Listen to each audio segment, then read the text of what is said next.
कभी ये सोचा है कि जब बात आस्था यानी फेथ और कर्म यानी एफर्ट की हो तो किसका पलड़ा भारी होता है। चलिए आज एक ऐसी ही बड़ी दिलचस्प कहानी में गोता लगाते हैं जो हमें इसी सवाल के जवाब के थोड़ा और करीब ले जाएगी। ये कहानी है दो इंसानों की जिनकी सोच एक दूसरे से बिल्कुल अलग मतलब एकदम जुदा थी। और मजे की बात यह है कि हमारी कहानी की शुरुआत ही एक सवाल से होती है और यही सवाल इस पूरी कहानी का सार है। क्या आप जानते हैं कि सोचने का तरीका हर व्यक्ति का अलग-अलग होता है? ये एक गुड़िया का सवाल है जो हमें याद दिलाता है कि दुनिया को देखने का हर किसी का नजरिया कितना अलग हो सकता है। जरा सोचिए, एक भव्य दरबार है, एक शानदार सिंहासन और एक राजा जो उस पर बैठने के लिए बिल्कुल तैयार है।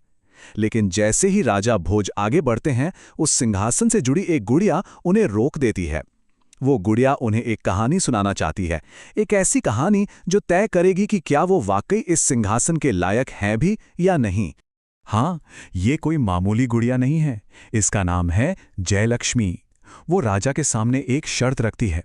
इस सिंहासन पर बैठने से पहले उन्हें इंसान के मन की गहराइयों को, उनकी सोच के अलग-अलग तरीकों को समझना होगा। अब एक राजा के लिए इससे बड़ी और दिलचस्प चुनौती और क्या हो सकती है ना? तो चलिए अब हम भी राजा भोज के साथ उस गुड़िया की कहानी सुनते हैं। ये कहानी हमें ले चलती है उज्जैन राज्य, जहां दो लोग एक ही मुश्किल का सामना कर रहे हैं, लेकिन उस मुश्किल से निपटने के उनके रास्ते बिल्कुल अलग हैं।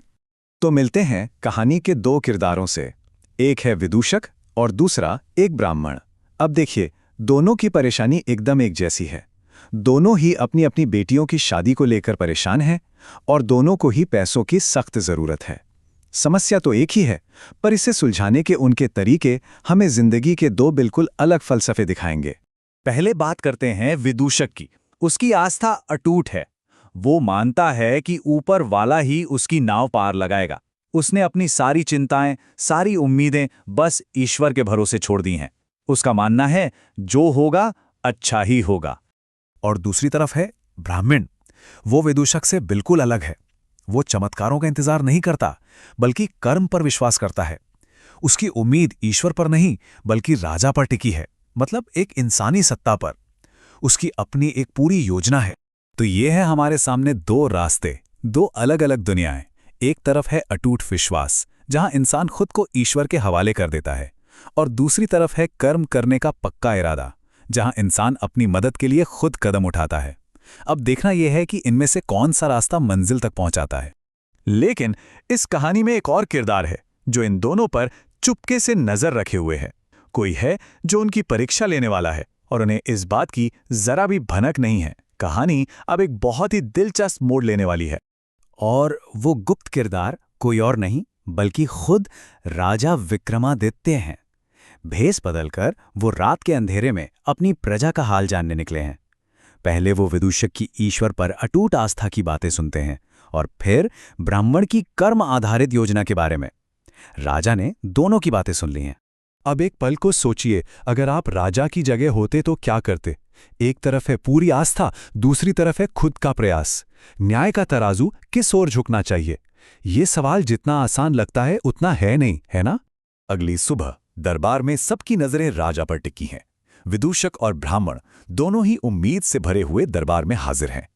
अब वक्त आ गया है राजा के उस फैसले का जो सिर्फ उनका भविष्य ही नहीं बल्कि हम सबको एक बड़ा सबक भी सिखाएगा। और राजा का फैसला, यकीन मानिए, सबको हैरान कर देता है। विदूषक को मिलते हैं पूरे 10 लाख सोने के सिक्के। ये इतनी बड़ी दौलत थी कि वो अपनी बेटी की शादी किसी शहजादी की तरह कर सकता था, मतलब उम्मीद से कहीं ज्यादा। और ब्राह्मण को क्या मिला? उसे बस उतनी ही मदद मिली जितनी उसने मांगी थी। न एक सिक्का ज्यादा, न एक सिक्का कम, बस उतना जिससे उसकी जरूरत पूरी हो जाए।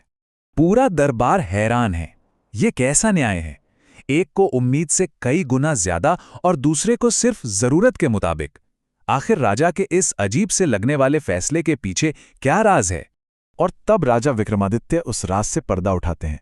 वो कहते हैं, विदूषक ने अपनी आस्था ईश्वर पर रखी थी जो असीम है, बाउंडलेस है, इसलिए उसका इनाम भी असीम होना चाहिए। ईश्वर की कृपा हमेशा एक राजा की मदद से कहीं ज्यादा बड़ी होती है। इसे ऐसे समझिए, जिसने जितना बड़ा बर्तन रखा उसे उतना ही मिला। विदूषक ने अपनी उम्मीदों का बर्तन ईश्वर के असीम सागर में रखा तो उसे असीम दौलत मिली। वहीं ब्राह्मण ने अपना बर्तन एक राजा के सामने रखा जिसकी क्षमता तो सीमित थी, तो उसे सीमित मदद ही मिली। राजा की इस गहरी सोच और बुद्धिमानी ने पूरे दरबार का दिल जीत लिया। सब समझ गए कि राजा ने न सिर्फ दो लोगों की मदद की थी, बल्कि आस्था और प्रयास दोनों का ही उनकी अपनी अपनी जगह पर सम्मान किया था। गुड़िया की कहानी तो यहाँ खत्म हो गई, लेकिन हमारे लिए एक बड़ा सवाल छोड़ गई। कोई किस पर ज्यादा भरोसा करता है, अपनी अटूट आस्था पर या अपने कर्मों पर? इस सवाल का जवाब शायद हर किसी के लिए अलग हो। इस पर विचार जरूर कीजिएगा।